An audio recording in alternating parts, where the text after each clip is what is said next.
And I have today's guest with us. This is one of my favorite creators on YouTube. And I'm going to go ahead and let him identify himself. Go ahead. Hello everyone, this is Jamie from Gamesandstuffs, the YouTube channel, of course. Nice. You can find him at youtube.com/gamesandstuffs. That's plural with the stuffs. Yeah, someone already took Games and Stuff. Oh, upset. Those dirty, rotten bastards. All right. Yeah.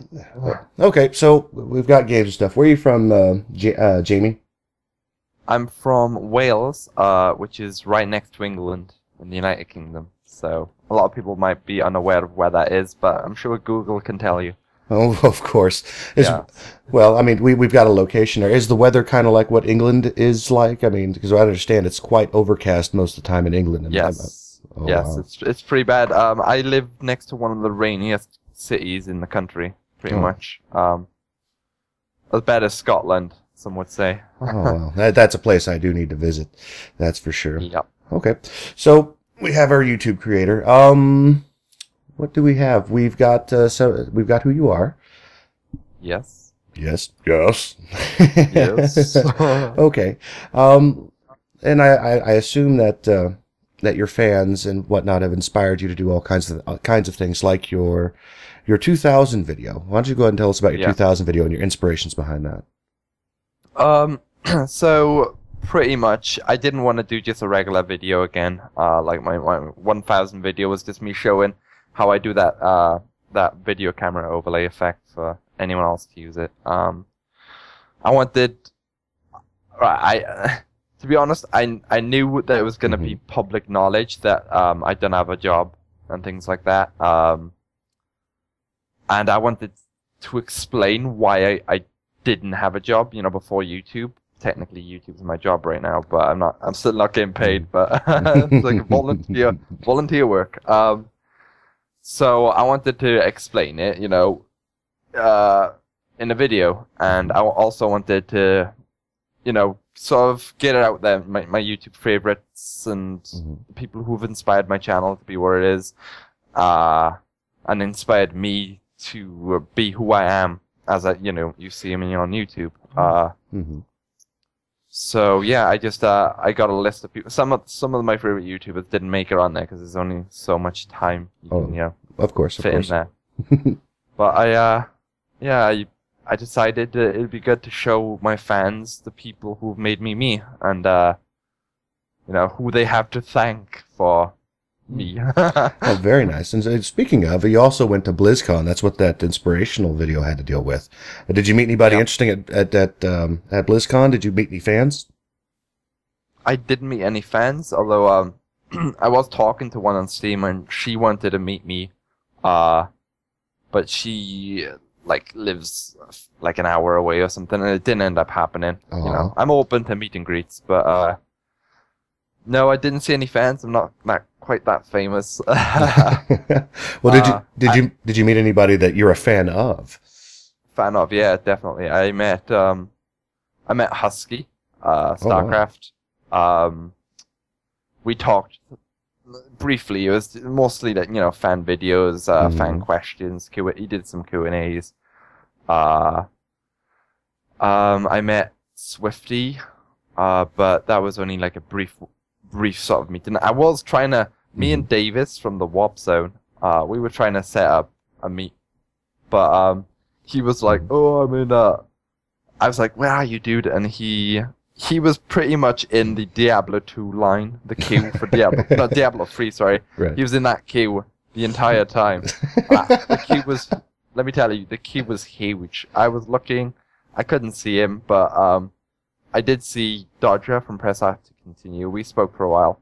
That was awesome. She was obviously with Muzaffar's Rosanna and things, but they went off before I could talk to anyone else. I was only interested in talking to Dodger, really, though. Yeah, I'm not really. I don't really watch Muzaffar's stuff because I'm not really big into Call of Duty. So neither am I. Yeah. I think I subbed him, but I don't. I look at it and I go, "Oh, look, Call of Duty," and I continue on. So. Yeah. Call of Duty, it's all over the YouTubes.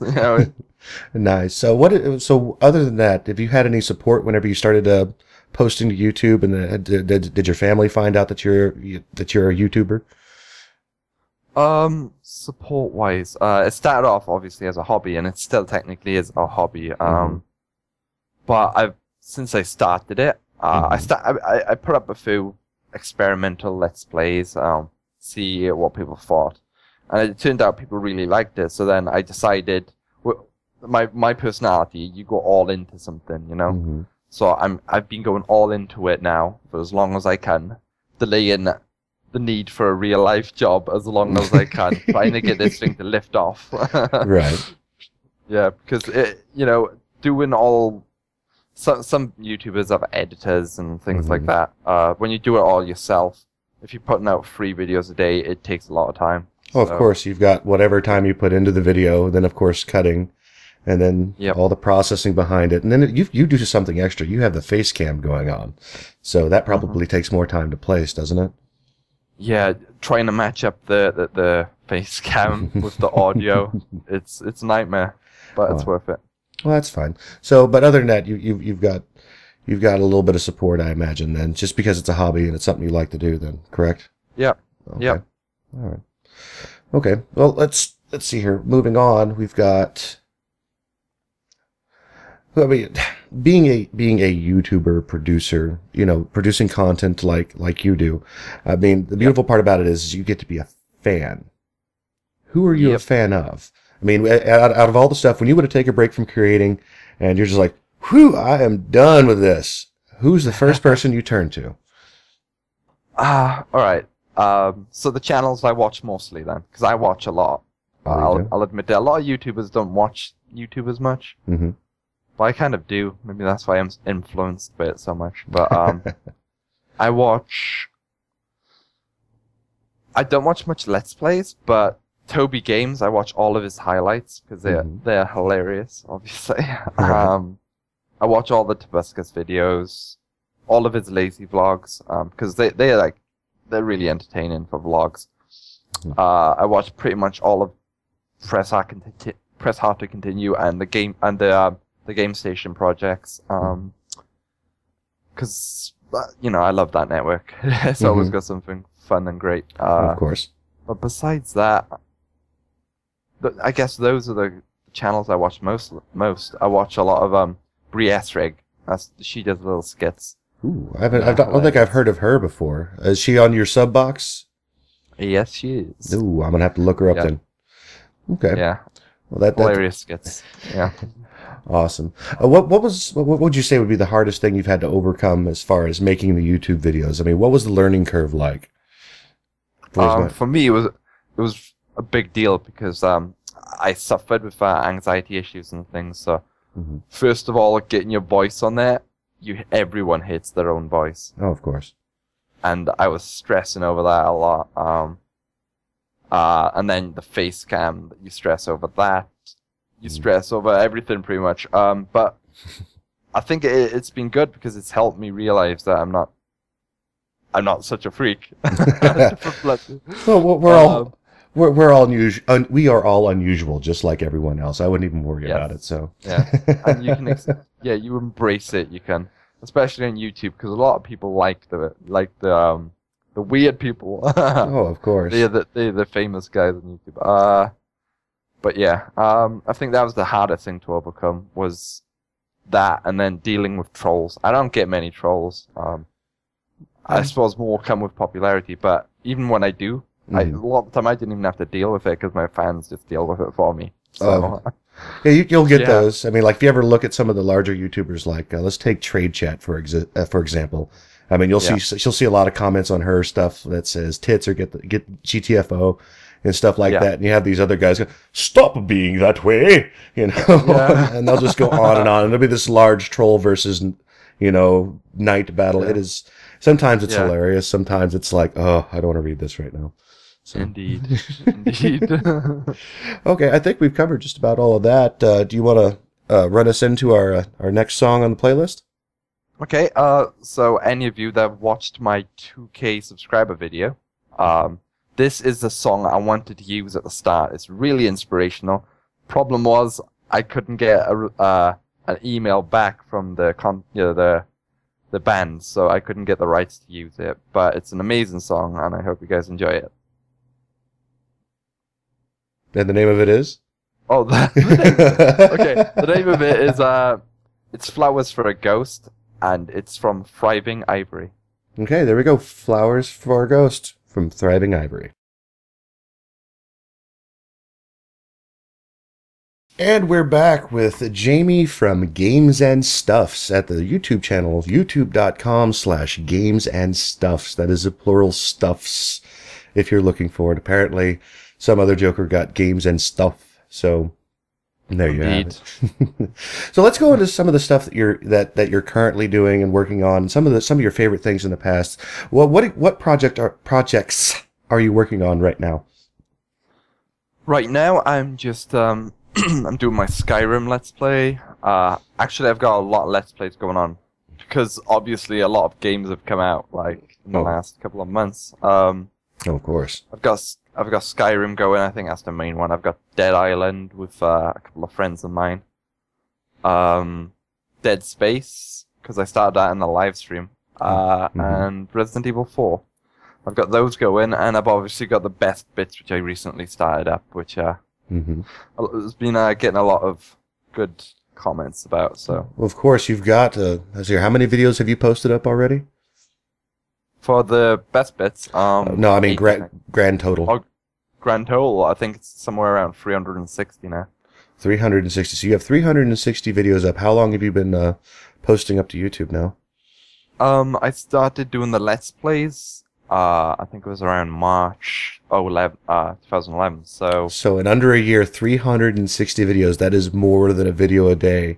You're rapidly approaching the more videos in a year than one, which is really cool.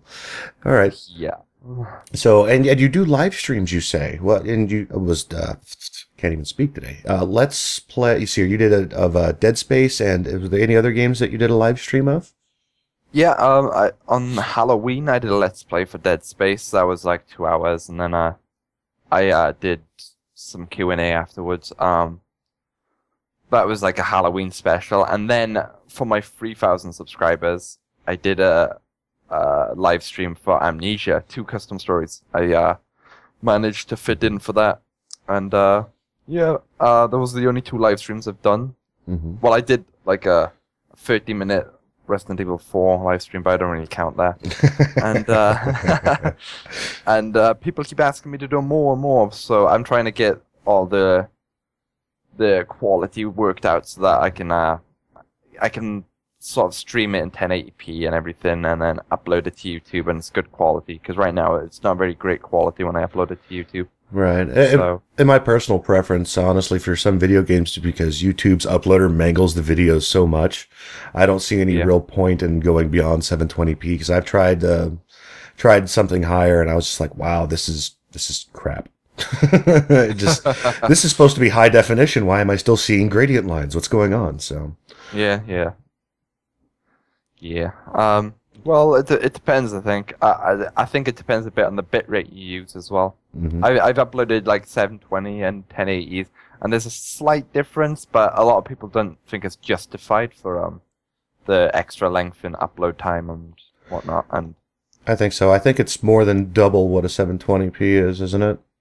Because the files get rather large, especially with using Fraps. You can fill up a hard drive pretty quick. Oh yeah. You know, when your files are like 30 seconds is 3 gigs, you're just like Yeah, totally. I've got 2 1 terabyte hard drives set up just for recording, and they're almost constantly full. Oh wow. Silly. Yeah. Okay. Well, what was your favorite series to do of all times? Out of everything that you've done, what was your favorite series to do? The one you had the most fun with? The one I had the most fun with? I think that might have been Nightmare House 2. I'm thinking I had the most fun with. I mean, I loved Amnesia, but that was like my breaking in point. It was like my first Let's Play, so there was a lot of stuff I wasn't like... I started off rendering them as AVI files, and then I switched it around. The quality went bad somewhere around the middle. Yeah, it was like my learning experience. But I loved doing Nightmare House 2. That game was terrifying. Oh, was it? I'm gonna have to look that up on your channel because I picked up on you right when you were doing your amnesia stuff, and I have to ask you. Tell me about Johnny. How did he come about? Okay, so in Half-Life, there's a turret which a lot of the time it shoots you, and then you find some that actually are on your side and they shoot the enemies. And I decided to pick it up and take it with me. And I was taking it around with me for like a couple of episodes and planting it down, and I'll shoot the bad guys when I'm hiding. And I named it Johnny. So it was Johnny, and then later on in the series where I'll find another one and it starts shooting me, I would also say, you know, Johnny's mad or something. And then when I got into the following custom story, shortly after that in Amnesia, I found a statue. And I picked it up, and I was taking that around with me, and I said, oh, this is Johnny, but he's in statue form now. So yeah, that's how Johnny came about. I know you seem really attached to Johnny too. He was like your safety blanket, because whenever you'd put him down for a second, it's like you'd make sure that he was standing upright, and then he'd go off. It's like, oh my gosh, where'd Johnny go? And you'll go back and pick up Johnny. It was, I just found that absolutely hilarious. What was your favorite Amnesia story to go through? Because I know you've played through the actual game, and you went through a few of the are they DLCs or are they just mods?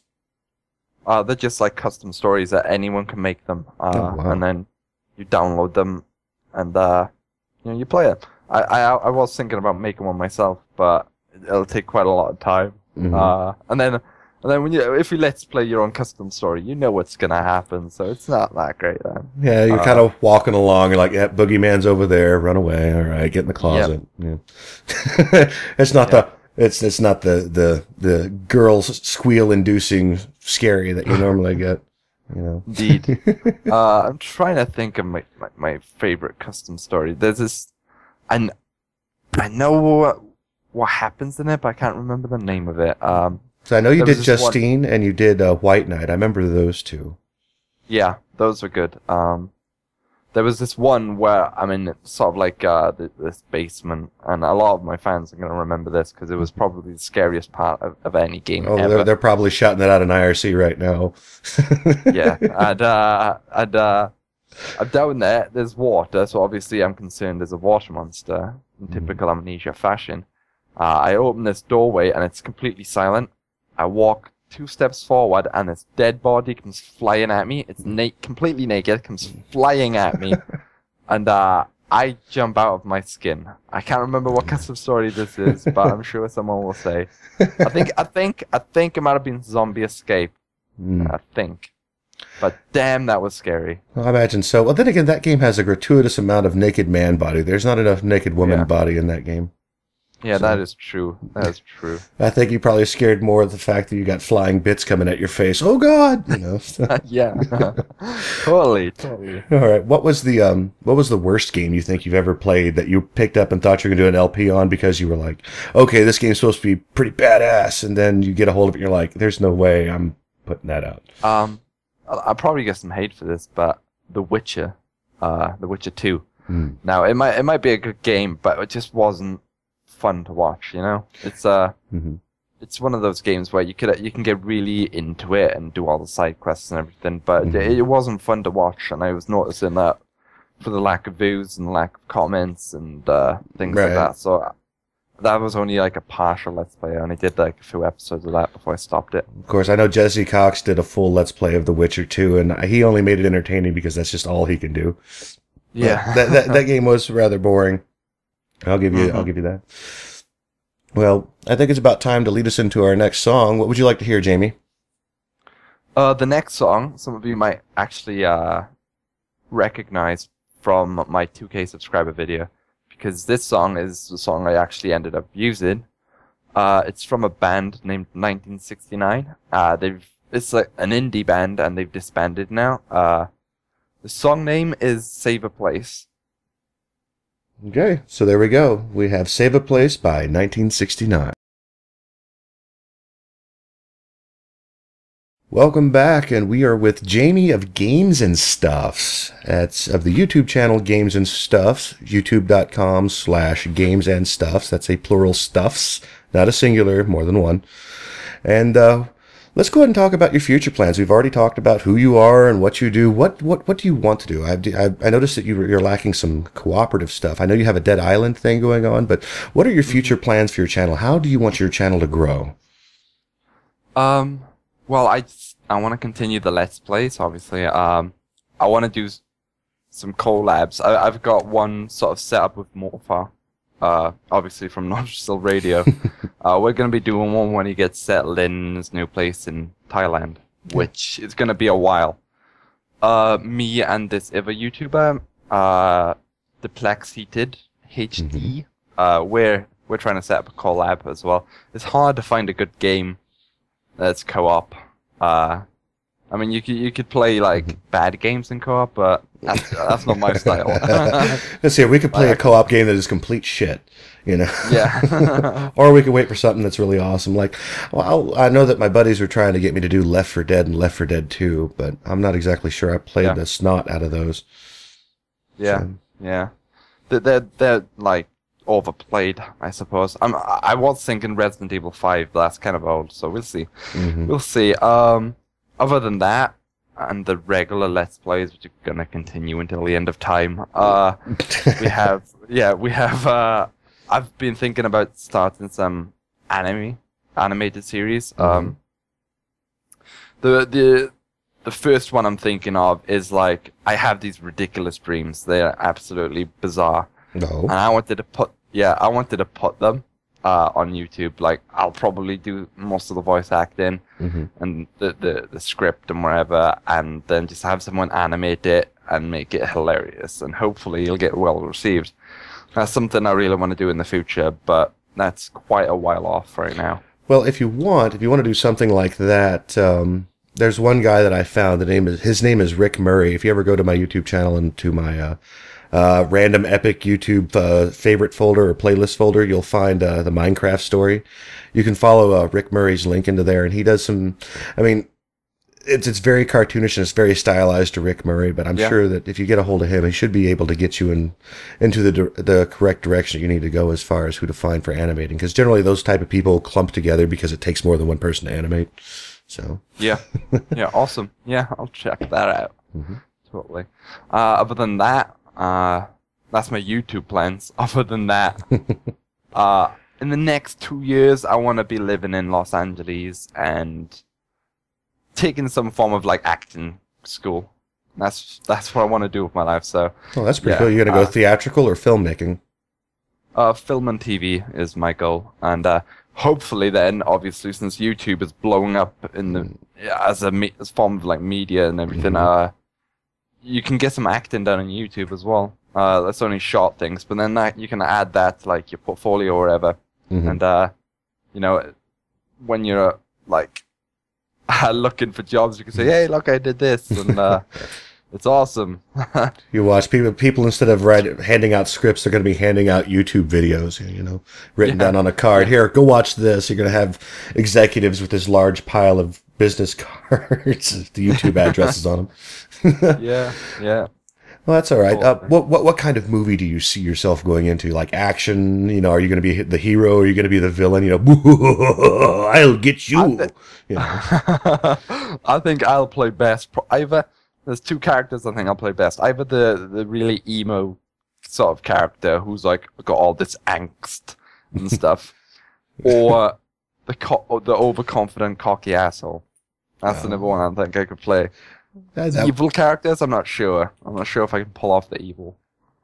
I'm sure you could. Mysterious, maybe, but I'm sure you could do it. I mean, every once in a while, even your hero is kind of foreboding. It's like, what is he going to do? Possibly. Well, let's see here. So you plan on going into acting, you know, and it's funny too. I got to think, you know, what would it be like to see Jamie on Broadway? Or even even London's West End if he gets that far, you know. It's just like, oh, good God.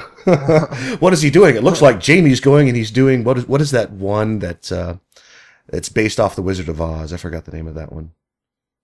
It doesn't really matter. I'm not a musical person anyway, but I saw it. It looked hilarious. Or maybe you'll get a spot in the Book of Mormon by Matt Stone and Trey Parker, the people who made South Park. So yeah, and with YouTube, it's fantastic as well because you can build up a fan base for when you go into these acting auditions. Like YouTubers like Tobuscus and everything, they've got a huge fan base, and it really plays in their favor when they go in for these little gigs they go for. Oh, of course. Like, if you tell your YouTube fan base, I would really like to do this, kind of like you're doing right now, you might see this large uprising where people are like, we want to see Jamie doing this. And they'll be beating down the doors of people that, are influential. And they'll be like, all right, we'll give them a call. Wait a minute. You live where? Yeah. I mean, you saw that in the, what was it? That was the YouTube show, or what was that thing that you linked that you wanted to be a part of? That is the Station 2 is Watching You. It's sort of a promotion show which just started again. I asked my fans to go over there and tell them that they want to see me on that promotion show, and the response I got from the fans was insane. I think there's 300 comments on there, and 100 of them are for me. It's crazy. It was so crazy. Well, that's 1/3 in your favor, so you're 1/3 more likely to get featured, which is awesome. So, indeed. Well, that would be kind of cool. That would definitely boost your stats a little bit. Are you a part of any type of gaming? I'm gonna say group. Kind of like Machinima or network. Network. I got contacted by Yoush, which is a newer gaming network, but the contracts and stuff haven't come through yet, so I'm still not officially with them, even though I'm sort of with them. My all-time favorite network, though, is the Game Station, just because I love the content they do. It's not overflowing with Call of Duty and all that. Oh, yeah, they've got a variety of stuff. In fact, even with Machinima is still getting kind of old. I think the only thing I like by them is two best friends play, and it's only because they muck about in different games. So so you're with so you're trying to be with Yoush, and again, it's just another gaming network. Yeah, it's just another gaming network. The contracts haven't come through yet, so it's not official yet. Partnership, but until it is, I'm still open to other networks. The Game Station's my favorite one, obviously, because, well, if you've watched my 2K subscriber video, I mean, half of them, I think, half of the people who have inspired me are from that network. So it would be like a dream come true to be a part of that network. Oh, of course. Pretty much, yeah. Of course. All right. Yep. Well, we're approaching the end of the interview here pretty quick. Is there any shout-outs you'd like to do to some of your diehard fans, to some of your favorite people, maybe to some of your favorite YouTubers? Is there anybody out there you want to recognize publicly? Let me think. Diehard fans. Oh, there's so many of them. Don't count me. I'm interviewing you, so I got my dream also. So. Yeah. I guess a shout out to my buddy who helped me with my channel a lot, Wyatt Solaris. He's got a YouTube channel as well. Yeah, I think that's it. I mean, I could shout out my favorite YouTubers, but I doubt any of them will watch this, so it's kind of redundant. Well, you never know. I mean, I've put out some stuff I've put out one for Boogie 2988, and it took him 2 weeks, but he saw it. So don't ever doubt that you will not be heard ever. Yeah. So wow, that's true. That is true. Oh, shout out to my girlfriend as well, who I met from YouTube. Oh, you did? Which is awesome. Yeah, met her for YouTube, and that's amazing. It makes all of YouTube worth it, regardless of any unsuccess you get. Absolutely. I mean, if you meet some awesome people through it, which I have. Yeah, I have to say that was one of the benefits of YouTube. I mean, around where I live here in Death Valley, I'm surrounded by old people who can't drive. So when I see them, all I want to do is strangle them. So I was like, stay on your side of the road. What's wrong with you? Quit wandering. Can you do highway speeds, please? So, actually getting out there and talking with people. I mean, even with the other DJs of this radio station has been quite amazing. But you gave a shout out to your girlfriend. I imagine she doesn't want her name known or a YouTube channel known or anything, or. I don't think she'd mind her name known. Karen. Yeah. I think she listens to Nordrassil radio. So. Oh, that's awesome. So Yeah, I might not even need to link her this, so that's sweet. Awesome. All right, well, let's go ahead and have you lead us into the last song of the night. The last song is my probably all-time favorite song ever from possibly my all-time favorite band ever. It's Nightwish Everdream. Nightwish Everdream. All right, you wanna see us out with your signature? Yeah. I don't know how to do it without a camera to point at though. Oh, just pretend. Yeah, Put it on your forehead. You know. Yeah, pretend I'm pointing at a camera lens right now, and